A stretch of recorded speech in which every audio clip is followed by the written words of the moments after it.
تخيل معايا هاد اللقطه، نهايه كاس العالم دقيقه 90، الاربيط زاد 5 دقائق، النتيجه التعادل والعالم كامل حابس، كلشي كيتفرج ومركز، القهاوي عامرين بالبشر والعائلات كيتفرجوا في ديورهم، وحتى انت براسك كتفرج وعينيك ما كيرمشوش، كلشي كيقول شكون اللي غادي يربح.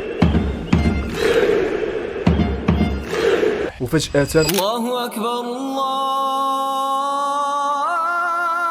أكبر. بهاد اللحظة بالضبط كيوقع واحد الصراع في الداخل ديالك ما كيهضر عليه حتى واحد، نبقى نتفرج ولا نمشي نصلي. غادي يقول لك راسك غير واحد 5 دقائق ونوض نصلي، ولا حتى يسالي الماتش ونوض نصلي، الصلاه راه ما غاديش تهرب. دابا غير خمم معايا، هذيك 5 دقائق ديال الماتش كتبان لينا في هذيك اللحظه اهم واغلى من النداء ديال الله. الصراحه اليوم بغيتك تعرف واحد الحقيقه، اليوم انا ما جيتش باش نقول لك الكره راه حرام، انا ماشي داعيه ولا مفتي. ثاني حاجه انا براسي كتعجبني الكره، كنلعبها وكنتفرج فيها، الا لا كان شي ماتش مهم بحال المنتخب ولا شي كلاسيكو داير شي ضجه. ولكن اليوم جيت نعريك قدام المرايه ونبين ليك واش انت لاعب في حياتك ولا مجرد متفرج في الماتريكس، وعلاش كتعطي المشاعر ديالك وطاقتك والاعصاب ديالك ل 90 دقيقه ديال الناس اخرين حقوا الاحلام ديالهم، وحياتك انت والاحلام ديالك حققتيهم ولا مازال؟ واش عمرك سولتي راسك علاش كاس العالم كيدير هاد الضجه كامله وكلشي كيحبس وكيتبعو؟ السر ماشي في ديك الجلده اللي كتدور، السر كاين فيك انت. الانسان بطبيعته تخلق وهو كيحتاج ينتمي لشي حاجه كبيره، كيبغي يحس بالانتصار وبالحماس، وهذا الشيء راه عادي. ولكن المشكل كيبدا ملي كتولي هاد 90 دقيقه اهم من المبادئ ديالك. شوف شي هذوك اللعابه اللي في المونديال دابا في التيران، كتلقى مثلا شي لاعب حصل على شي ركله جزاء مصيريه قدام شي 80,000 مشجع والملايين من وراء الشاشات، كلشي كيتسناه يماركي وكيصدق مضيعه. شنو غيطرا في نظرك؟ العالم كامل كينزل عليه بالانتقادات والضغط النفسي والسبان. ولكن الغد ليه هذاك اللاعب كتلقاه في التدريب كيجري وكيعرق وكيخدم على راسو باش يديفلوبي ويصحح الاخطاء ديالو. هاد الناس ما وصلوش تما حيت محظوظين، وصلوا لهذاك المستوى حيت عندهم مونطاليتي ديال الحديد، وعرفوا باللي الراحه هي اكبر عدو ديالهم. اييه وانت فين وصلتي في حياتك؟ قرايتك شنو درتي فيها؟ مشروع باغي تبداه فين وصلتي فيه؟ صحتك اش اخبارها؟ علاقتك مع الله كيفاش دايره؟ هما ردوا حياتهم كلها انضباط باش يعيشوا نهار واحد د المجد، وانت ضيعتي سنين من عمرك كتفرج في المجد ديالو. هنا خصك تفهم باللي المشكل ما جايش من برا ولكن جاي من الداخل. واحد الموقف ما كاينش فينا اللي ما طاحش فيه، انا براسي طحت فيه بزاف د المرات، وغير مؤخرا طحت في هذا الموقف ودرت عليه واحد الفيديو قصير ولقى واحد التفاعل زوين. خليكم مع الفيديو. لله رب العالمين.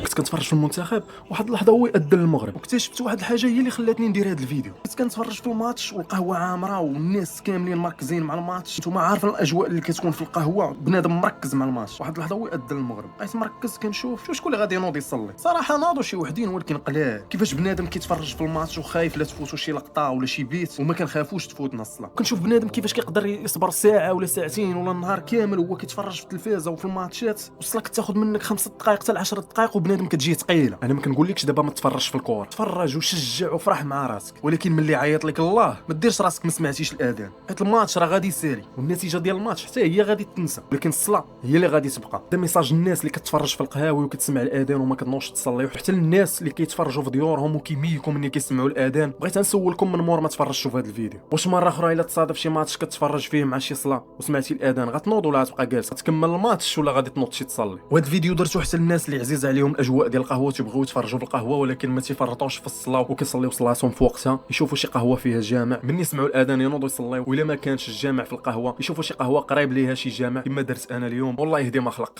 هذا ما كان، دوزو بخير. كيف ما شفتوا في الفيديو الناس مسمره في القهوه كتفرج في الماتش، ومني أدى الاذان شي وحدين قلال ناضوا يتوضاو باش يمشيو يصليو، ولكن الاغلبيه بقاو جالسين كيتفرجوا. ماشي حيت هاد الناس خايبين ولا حيت ما كيبغيوش الله، لا، حيت كاملين قالوا نفس الجمله السحريه اللي هي حتى يسالي الماتش. هاد الجمله كتبان بسيطه ولكن خطيره بزاف، حيت هاد المنهج ديال غير حتى نسالي حتى من بعد هو اللي ولينا مسيرين به حياتنا كامله. مثلا كتكون باغي تولي تصلي ولا باغي تريني ولا باغي تقطع شي بليه، كتقول مع راسك نقطع بعد البليه ونولي نصلي ونتريني. دابا بيناتنا، واش عمرك شتي شي واحد مريض حتى كيتشافى عاد كيشرب الدواء، ولا كيشرب الدواء باش يتشافى؟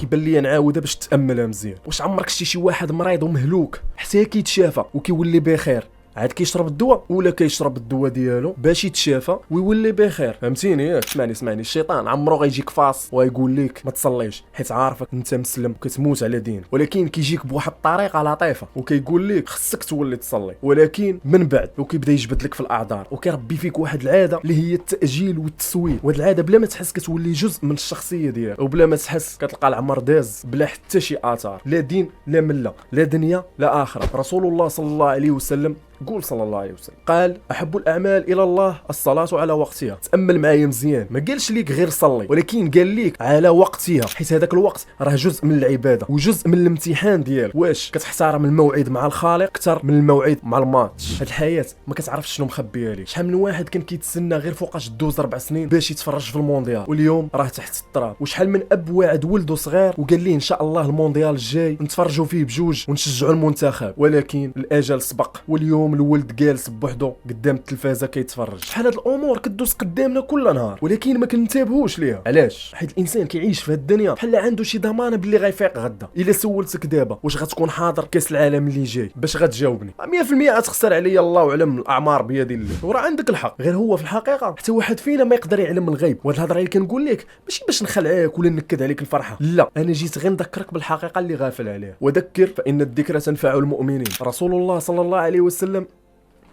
قول صلى الله عليه وسلم اغتنم 5 قبل 5 ومن بينها حياتك قبل موتك. شوف سبحان الله هذه الكلمه شحال عميقه. اغتنم، ما قالش ليك تسنى ولا حتى من بعد، قال لك اغتنم، يعني ما تزقلش هذه الفرصه، حيت الماتش ديال حياتك ما فيهش الوقت البدل الضائع. شحال من واحد فينا كل صباح من كيفيق كيضل يخطط ويبلاني في نهارو، وكاين اللي كيخطط لحياته. غدا خصني ندير، العام الجاي خصني نسافر، خصني نشري، خصني نبني، خصني نتوب، دابا نتبدل. وشحال من حلم دابا عاطين حياتنا ووقتنا كامل وفي الاخر يمكن ما نوصلوش ليه. واش هادشي كيعني ما نحلموش وما نخدموش؟ لا بالعكس، حلم وخطط وسافر واستمتع بالدنيا في الحلم، ولكن ما تنساش باللي اكبر موعد في حياتك ماشي هو كاس العالم. اكبر واعظم موعد في حياتك هو النهار اللي غتوقف فيه قدام الله. شوف دابا الفرق الكبير د ماتش حياتك والماتش ديال الكره. المعلق كيقول باقي 5 دقائق على نهايه المقابله، والحكم الرابع كيهز اللوحه وكيوريك الوقت الاضافي بالتدقيق، يا 3 5 10 دقائق، وفي الاخر الاربيط كيصفر والماتش كيسالي. كدوز غير شي ايام بل حتى غير شي سوايع قلال وكل شي كيتنسى. اما سيدي مولاي الماتش ديال حياتك انت حتى واحد ما يقدر يعرف شحال باقي ليه باش يسالي، واش عامين، عام، شهر، نهار، ساعه، دقيقه. هاد اللحظه نيت اللي كتشوف انت فيها هاد الفيديو واش استوعبتي معايا شنو بغيت نوصل ليه؟ راه الا سمعتي هاد الهضره وما تحركات فيك حتى شي حاجه، غاسمح لي يا اخويا ولا اختي، راه عندك مشكل ومشكل كبير بزاف، وحاول تصالحو قبل ما يصفر الاربيط وتخرج خاسر من هاد الجيم. هذا ميساج لاي واحد وصل حتى لهاد اللحظه في هاد الفيديو. بغيت نطلب منك واحد الطلب بسيط قبل ما نطلب منك بعد هاد الطلب. عافاك نسى الكره ونسى كاس العالم ونسى كلشي. خوي بالك وكون صريح مع راسك وسول راسك هاد السؤال: الا كانت هاد الليله هي اخر ليله في حياتك، شنو هي الحاجه اللي غتندم عليها؟ واش غتندم زعما على كاس العالم حيت ما تفرجتيش في النهايه، ولا زقلتي شي ماتشات مهمين، ولا غتندم على الصلاه اللي ضيعتي، ولا على والديك اللي قصرتي في حقهم، ولا على القران اللي هجرتيه، ولا على الخير اللي كنتي قادر ديرو وقلتي حتى من بعد؟ هنا فين كيبان الفرق بين الحاجه اللي كتعجبك دابا والحاجه اللي غتنفعك تما. الكره غتفرحك واحد الساعه ولا ساعتين ولا نهار كامل وغتكون ناشط مع راسك، ولكن القرب من الله غيعطيك الطمانينه، غتبقى معاك هنا والهيه. ما بقى والو. هاد النسخه ديال كاس العالم غتسالي وكل شيء غيرجع لدارو، وغادي تدوز 4 سنين وغادي تجي نسخه اخرى، وهذا الشيء ما غيساليش. ولكن انت صديقي عندك نسخه وحده، حياه وحده. كل نهار كيدوز من عمرك راه بحال شي دقيقه من الماتش ديال حياتك داز، والصفاره ديال نهايه المقابله ديال حياتك حتى واحد ما عارف فوقاش غادي يسمعها. اللي كان عندك شي حلم بدا وخدم عليه اليوم، ولا مازال ما رجعتي لله رجع اليوم وفي هذه اللحظه من يسالي هذا الفيديو، حيت هاد كاس العالم حسبو ساله، ولكن حياتك انت عاد غتبدا من بعد ما تسمع الصفاره. ديك اللحظه غتعرف المصير ديالك، يا اما انهزام يا اما انتصار. خليك واعي. كان معكم خوكم السلهامي. خلي لي رايك في كومونتير حيت الهضره من القلب كتوصل للقلب. الى عجبك المحتوى راك عارف شنو خصك دير. خبار في راسك، دوزو بخير، السلام عليكم.